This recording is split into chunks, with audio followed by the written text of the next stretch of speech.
Burj খলিফায় প্রথম বাঙালি অভিনেতা যিশু সেনগুপ্ত গর্বিত বঙ্গবাসী। ঠিক কী ঘটেছে বিস্তারিত থাকছে আজকের এই প্রতিবেদনে। তো বন্ধুরা, অবশ্যই সম্পূর্ণ ভিডিওটি দেখুন। চ্যানেলে নতুন থাকলে চ্যানেলটিকে সাবস্ক্রাইব করে পাশে রাখা নোটিফিকেশন আইকনটি অল করে রাখবেন। টলিগঞ্জের গণ্ডি ছাড়িয়ে এখন মুম্বাইয়ে তার প্রতিপত্তি জমজমাট। দক্ষিণের ইন্ডাস্ট্রিতেও কাজ করছেন তিনি। বাংলার যিশু সেনগুপ্ত এখন আক্ষরিক অর্থেই জাতীয় স্তরের অভিনেতা, কিন্তু বাংলা ছবিতেও সমানতালে কাজ করে চলেছেন যিশু। এবার অভিনেতার মুকুটে জুড়ল নয়া পালক। বুর্জ খলিফায় সালমান, সোনু সুদ, সোহেল খান, আল্লু অর্জুনের সঙ্গে ভেসে উঠল যিশু সেনগুপ্তের মুখ।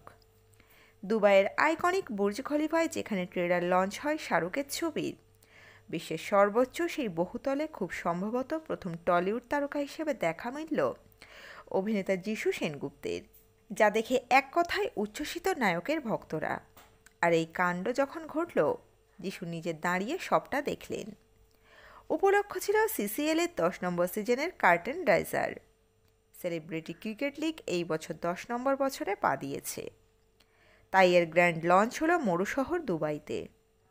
করোনার জেরে 4 বছর বন্ধ থাকার পর 2023-এ ফিরেছিল সেলিব্রিটি ক্রিকেট লিগ। তার নতুন সিজনের লঞ্চে দুবাইতে একজোট হয়েছিলেন সোনু সুদ, সোহেল খান, আল্লু অর্জুন, কিচ্চা সুদীপ, যিশু সেনগুপ্তরা। দেশের চলচ্চিত্র ও টেলিভিশন জগতের তারকাদের নিয়ে তৈরি এই ক্রিকেট লিগ। অপেশাদার এই ক্রিকেট লিগে অংশ নেয় দেশের মোট 8টি দল। তার প্রোমো চলল বুর্জ খলিফায়। মুম্বাই হিরোসের সালমান সোহেলকে দেখানোর পরই বেঙ্গল টাইগার্সের ঝলক ভেসে উঠল দুবাইয়ের বহুতলে। সে দলের মুখ তথা অধিনায়ক যিশু সেনগুপ্ত। দলের লাল জার্সি গায়ে চড়িয়ে ঝলমলে দশম অবতার তারকা। এদিনের অনুষ্ঠানে ডেনিম, সাদা টি শার্ট আর কালো ব্লেজারে হ্যান্ডসাম লুকে ধরা দিলেন যিশু। তাকে বলতে শোনা গেল সিসিএলের 10 নম্বর সিজন আর সেটার কার্টেন রাইজার অনুষ্ঠিত হচ্ছে দুবাইতে। এর চেয়ে বড় কিছু হতে পারে না। দারুণ শুরু।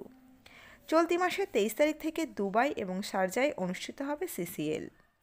বেঙ্গল টাইগার্স দলের অধিনায়ক যিশু। বাংলার এই টিমে অংশ নেন সৌরভ দাস, রাহুল মজুমদার, চ্যামি বন্দ্যোপাধ্যায়, ইন্দ্রাশিস রায়, উদয় প্রতাপ সিংয়ের মতো টলিগঞ্জের পরিচিত মুখেরা।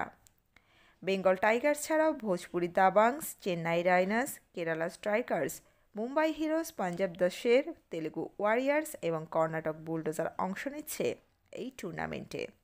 তো বন্ধুরা, এই আপডেট ছিল এতটুকুই। খুব দ্রুত ফিরে আসছি নতুন কোনো আপডেট নিয়ে।